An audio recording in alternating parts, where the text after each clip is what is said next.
But first tonight, Kanye West, as you know, spoke at the White House yesterday. He drew a huge amount of news coverage for what he said. Commentators generally were not impressed. Many of them dismissed the whole thing as a sideshow, and in some ways they were right about that. West made a number of interesting points, but in the end, he's just an entertainer. Donald Trump was there, too. He is the president of the United States. He's the most powerful man in the world. And yet also, like the rest of us, ultimately he's just passing through. There will be other presidents. The question we should care about is bigger than two people, any two people. This is the most important question. Is America still a free country? Can people openly express their beliefs in public? Are they still allowed to say what they think is true without being punished for it? That's what matters most. It matters far more than any single politician or rapper or midterm election. And by that standard, the one that matters, what happened yesterday at the White House tells us a lot about America right now, much of it ominous. In case you missed it, here's part of what Kanye West said yesterday. You know, people expect that if you're black, you have to be Democrat. I've had conversations that basically said that welfare is the reason why a lot of black people end up being Democrat. They say, you know, first of all, it's a limit to amount of jobs.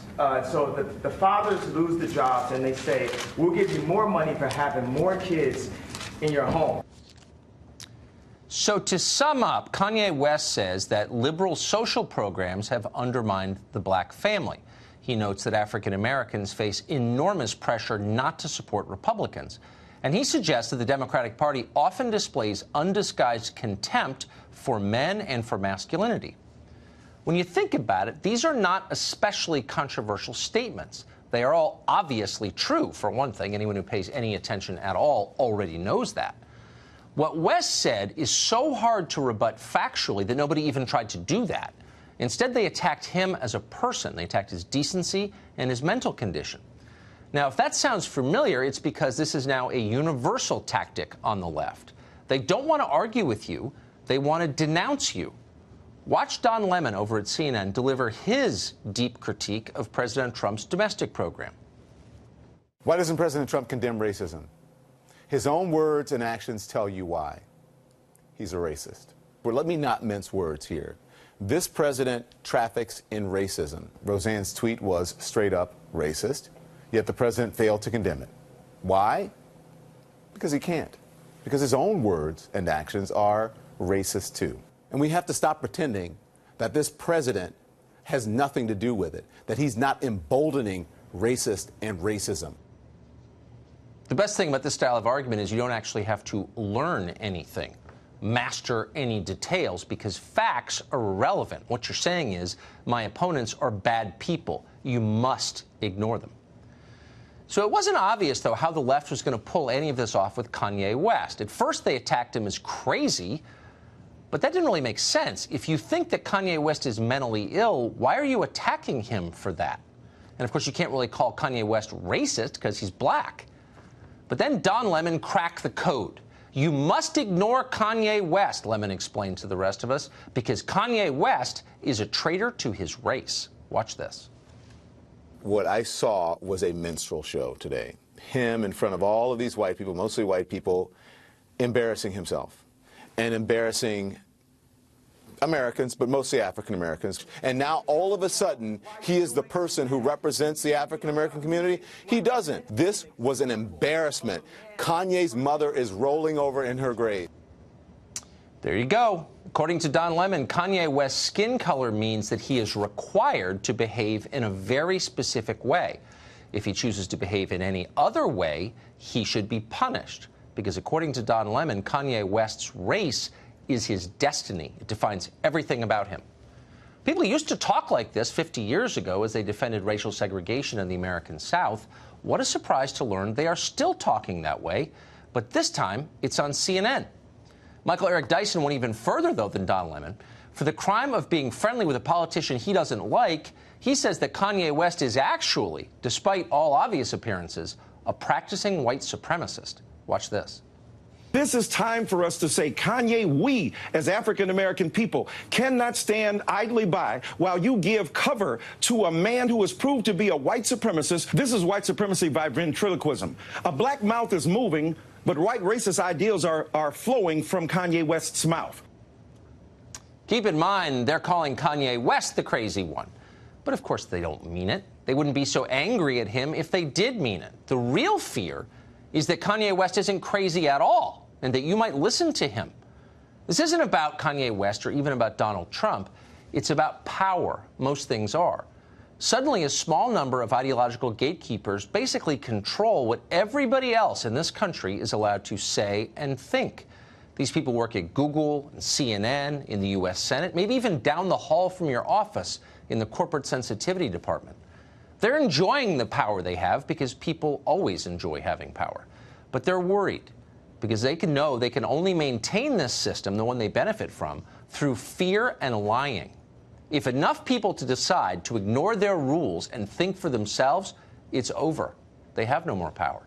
A whole country of people saying what they think is true. That's their nightmare. That's what they fear the most. It could all start, by the way, with a single person. I don't know, a rapper speaking stream of consciousness one afternoon in the Oval Office. And from there, who knows where it could go? Other people might stop hiding their unapproved opinions. It's a terrifying prospect to them. Free speech is like a virus. Better to stop it while you can. Don Lemon is no genius, but he understands that. Dory Murdoch is a contributing editor at National Review Online, and he joins us tonight. Dory, what are they saying, really are they saying, about Kanye West? Well, Tucker, they're saying a couple of things. One is that unlike back in the 1960s during the Civil Rights Movement, you may recall a number of protesters holding up signs that said, "I am a man." Yeah. Essentially, they're saying that he's not able to say that. He has to hold up signs that says, "I am not a man. I'm not allowed to think on my own. I may not have my own opinions. I must do whatever the liberal orthodoxy says." And because he didn't do that, people aren't saying, well, Kanye was wrong on this or he's mistaken on that issue. He had his facts wrong. They denounced him as a minstrel, Negro, kind of words you've not heard since Jim Crow was buried back in the mid-1960s. I think it's absolutely extraordinary. You know, you come on every night and people disagree with you and tell you you're wrong, but nobody says, well, Tucker, you're a bad white person or you're white trash or anything like that. Exactly right. They just disagree with your views, but they attack him as a human being and try to remove his blackness from him, which I think is extraordinary and hideous and disgusting. But they're not even really treating him as a human being with autonomy and the right to form his own opinions, reach his own conclusions. They're treating him as an interchangeable piece of a larger whole, like a nameless, faceless drone who must obey. He's a drone who's fallen out of line, and they can't have that. And the fear I think they have is that people will listen to him and start asking questions like, well, isn't it interesting that we've had a president who, after a year and a half, has managed to bring black unemployment to its lowest level in history? We're growing at twice where we were 2 years ago. And suddenly black folks start to think, well, maybe this president's working out, his policies aren't this racist attack we've heard about, that they might suddenly start voting that way, and the Democrats will be in very big trouble. So very important to knock Kanye down, attack him, degrade him, and dehumanize him, which is exactly what the left is doing tonight. Have you ever seen anything like this? So, I mean, am I misremembering? We're roughly the same age. I don't remember people using terms like terms that are so ugly, I'm actually not going to repeat them, and I'm not a very shy person. People didn't used to talk like that on television, did they, until recently?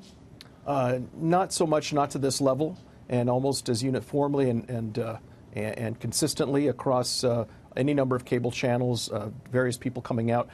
This Professor Dyson from my alma mater, Georgetown University, saying the kinds of things he is, that Kanye is a white supremacist, that he's a ventriloquist, that I guess Trump is the puppeteer, you know, pulling his strings or something like this. I mean, if Donald Trump were a white supremacist, why would he have one of America's biggest rappers in the Oval Office? Wouldn't that destroy his white supremacist base? I mean, if David Duke were president, do you think he'd have Kanye West in the Oval Office? This makes absolutely no sense. It's not logical. And I think it just shows the tremendous state of desperation in which the Democratic left finds itself today. It's interesting the level of bullying that goes on. I mean, you think if they really thought he was crazy, and they're saying he's crazy because I guess it's okay to mock people's mental illness now. That's right. That's a new rule, too, that I'm having to get used to. Exactly. But if they really thought that he was out of his mind, they would smile indulgently like you do to the guy eating imaginary insects on the bus, right? Exactly. They don't think he's crazy. Or you call a doctor in to help him out, something like that. Well, thank you. Well, look, exactly. He talked about job creation. He talked about specifically improving the economy and the crime disaster in Chicago. He talked about Montessori schools. I mean, it was definitely a stream of consciousness kind of monologue, if you will, but he had some very solid things he had to say in there. And he also made the point that where is it written that if you're black, you have to be a Democrat? And he seems to be breaking away from that notion. And if enough blacks break away from that notion, the Democrats are going to be in really bad shape because blacks constitute such a large part of the Democratic base that if 8 out of 10 black folks stay Democrat and 2 out of 10 decide to vote Republican, the Democrats are going to go the way of the Whig Party, and they'll be gone. So, but look, you've been in journalism a long time. You've got opinions. I certainly have them. They're on full display. But wouldn't you feel a little bit, wouldn't your conscience ache a little if you found yourself night after night repeating the nastiest possible talking points on behalf of a political party and pretending that you were a journalist? Would you do that? I've heard you attack the Republican Party many times. I wouldn't do that. I try to talk about, I present my opinions and try to back them up with facts and figures and quotes and evidence. These people aren't doing that. They scream, oh, Trump's a racist, he's a racist, he's a racist. Where's the proof of that? If he were a racist, why did he go campaign in black churches in Detroit and in Flint, Michigan? Why did he go campaign in a charter school in Cleveland? Why did he bring in, one of his very first acts, the presidents of historically black colleges and universities and welcome them and then open an office in the White House to assist them? He made the MLK birthplace a national historical monument, something Obama could have done. He had 8 years. He couldn't bother to do that. And President Trump actually did that. Not the kind of behavior you'd expect to see out of a white supremacist. They're just saying what they think they have to say. It's just remarkable what hacks they are. It's really contemptible. And cruel. I mean, cruel. I totally agree. I've never I don't know anything about Kanye West. I'm not having dinner with him, but it's mean, and it's too mean, even for me. And I'm a talk show host. It's too much. Very mean for the party of tolerance, I'd say. Yeah, I agree with that. Joy, great to see you tonight. Great Thank to see you, Tucker. Thank you.